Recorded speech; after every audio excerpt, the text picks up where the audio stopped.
Hello everyone, welcome to Learning Chinese with Malin, and today I will show you about Pinyin in Chinese. So let's get started. 声母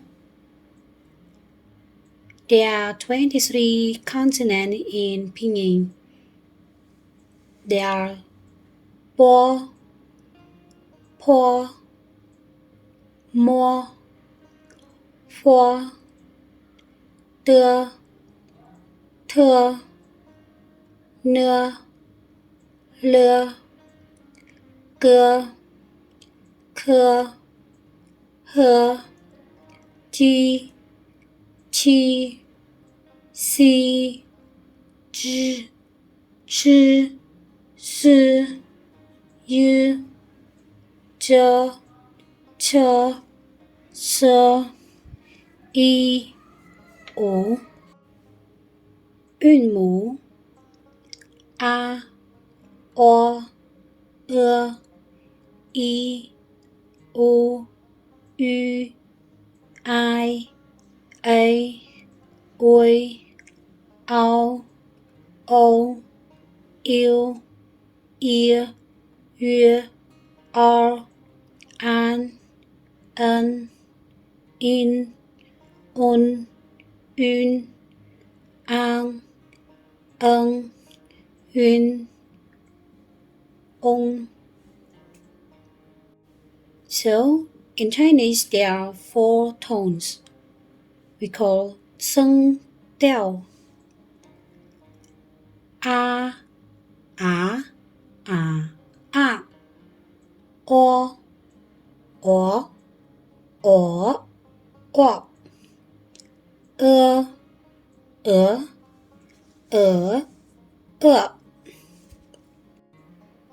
So we can use consonant and vowel together to make a pinyin in word. For example, we have po, a, we have pa, right?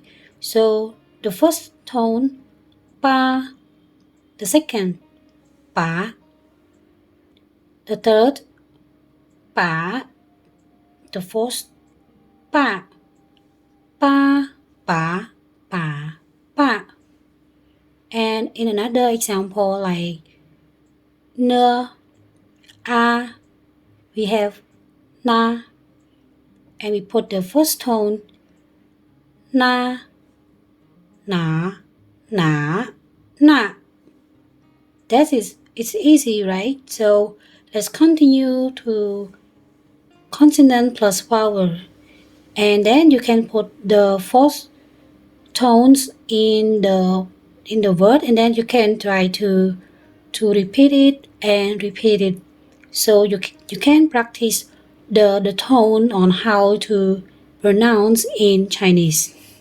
So in this video, you will learn how to put the symbols on a pinyin. The tone mark is always placed above a vowel in Pinyin. For syllables with 2 or 3 vowel letters, the vowel list earliest in the sequence.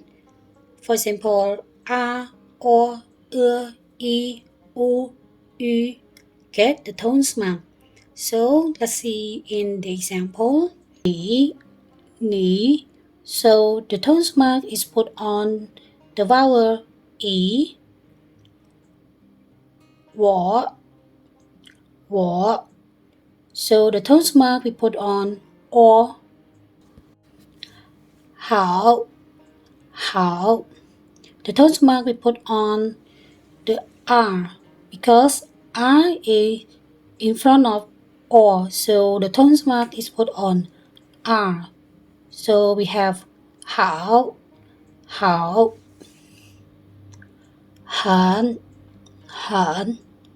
So the tone mark we put on the vowel That's it.